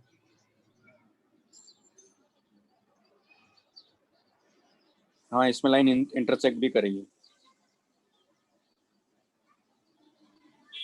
लिख लो पहले।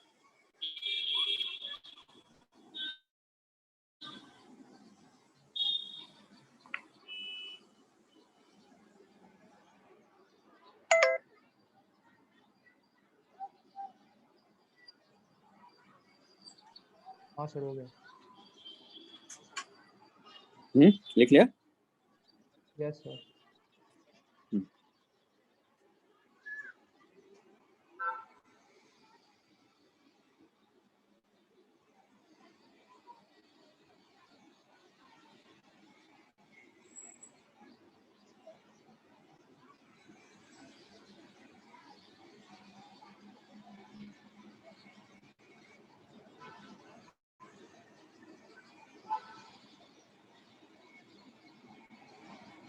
ओके, नेक्स्ट हमारे पास में कंटिन्यूटी इक्वेशन।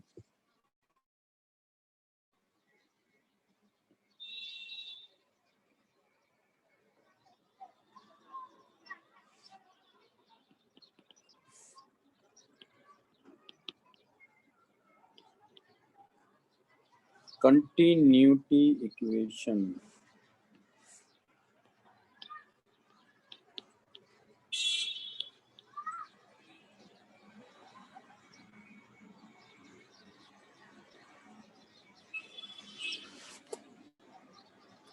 तो इसमें एक तो क्या होना चाहिए कि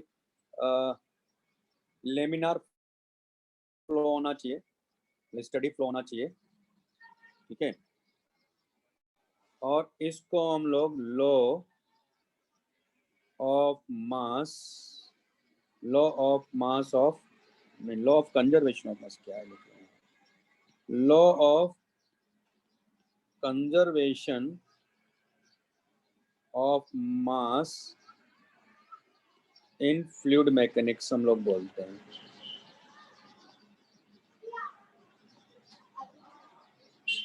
लॉ ऑफ कंजर्वेशन ऑफ मास देखो कैसे, मान लो जैसे कि ये ट्यूब है,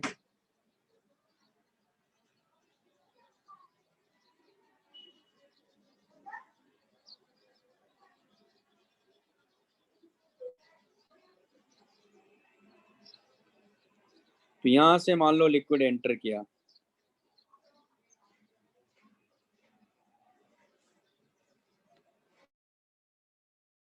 ना, तो मान लेते हैं कि यहाँ का एरिया A1 और यहाँ जो स्पीड हो मैंने मान लिया,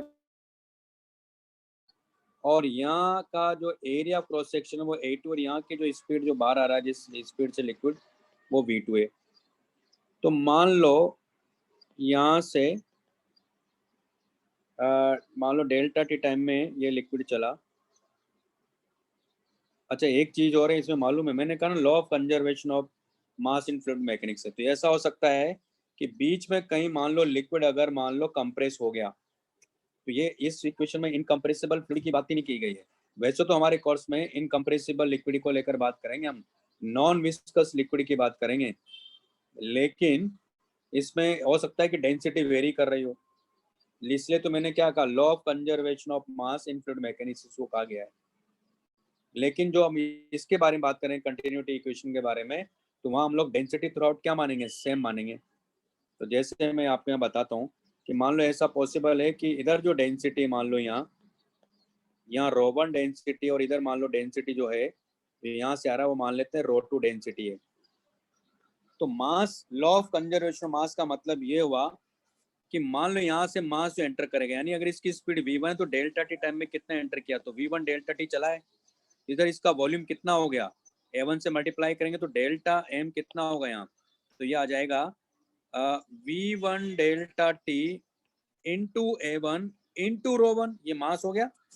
और यहाँ से मान लो यही लिक्विड बाहर जा रहा है, लेकिन यहाँ डेंसिटी क्या है, लेकिन यहाँ है कि जो वेलोसिटी वो v2 है, तो यानी यहाँ का जो एरिया क्रॉस सेक्शन वो A2 ले रहा हूँ मैं, तो डेल्टा टी टाइम की बात करेंगे तो v2 डेल्टा टी, तो ये इक्वल टू क्या होना चाहिए यहाँ, v2 डेल्टा टी A2 ρ2 होना चाहिए। तो मेन कॉन्सेप्ट ये है, लेकिन जब कंटिन्यूटी इक्वेशन की बात करते हैं तो हम कहते हैं कि इफ ρ1 इक्वल टू अगर ρ2 है ना, तो उस केस में हमारे पास आ जाएगा v1 A1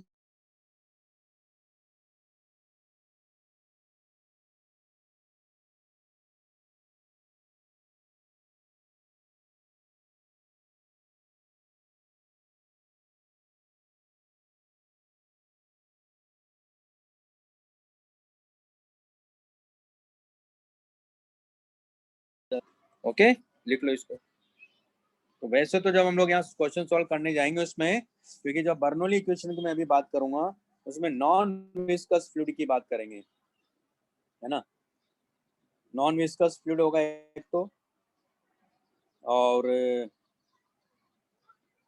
इनकम्प्रेसिबल फ्लूइड होगा। लिख लो इसको।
तो ये जो इक्वेशन लिखी मैंने पहले वाली, ये किसके लिए? फॉर कंप्रेसिबल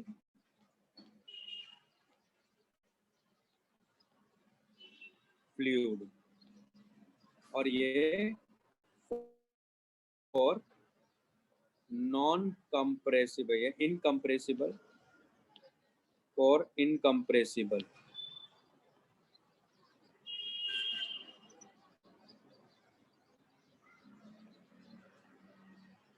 ये इनकम्प्रेसिबल फ्लूइड के लिए और एक फ्लूइड के लिए, दोनों ही law of conservation of mass है।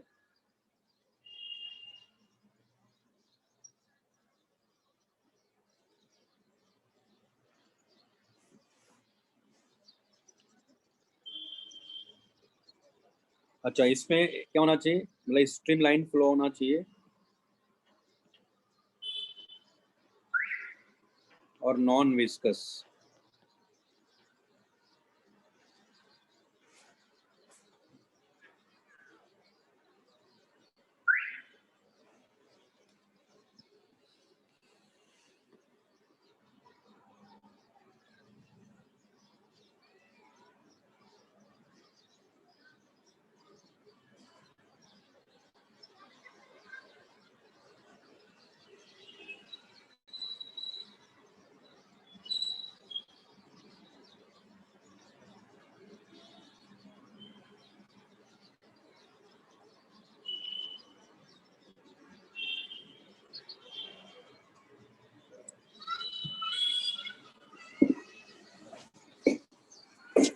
लिख लिया?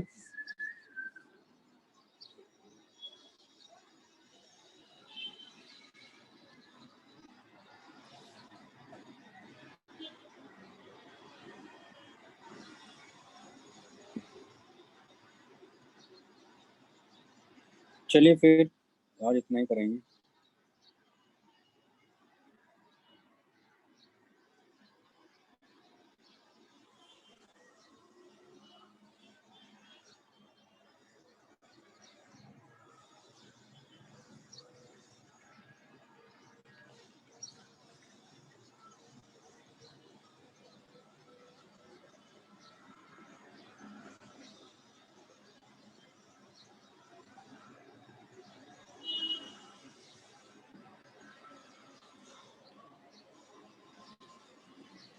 हेमंत है क्या अभी इसमें? क्या सर? हेलो, ऑन करो तो माइक आप। हाँ सर। वो आपका डाउट बताऊं फिर मैं अभी? हाँ सर बताओ।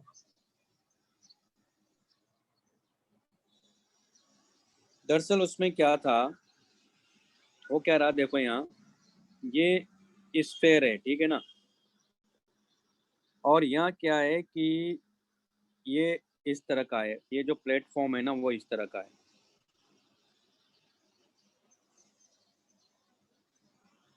तो ये अगर प्लेटफॉर्म इस तरह से, तो अभी क्या है कि मान लो जैसे यहाँ होता है और स्मॉल एंगल मान लो होता, तो ये पूरी तरह से क्या रखा है, देखो इसके ऊपर रखा होगा ऐसे, है ना, इस प्लेटफॉर्म के ऊपर ऐसे रखा है। लेकिन जैसे जैसे आप इसका एंगल इंक्रीज करोगे तो इसकी टेंडेंसी क्या होगी, ये ऐसे भागना चाहेगा ना। तो जब ऐसे भागना चाहेगा तो ये जो नॉर्मल है यहाँ का, ये नॉर्मल जस्ट क्या हो रहा है, 0, क्योंकि जस्ट पूछ रहा है वो कि ये एंगल क्या हो कि जस्ट ये मतलब इस तरह से हो जाए कि इसको डाउनवर्ड mg लगे और नॉर्मल इसको यहीं से पास हो, और इधर का जो नॉर्मल है वो 0 हो जाए। बात समझ में आ गई अब? हाँ सर।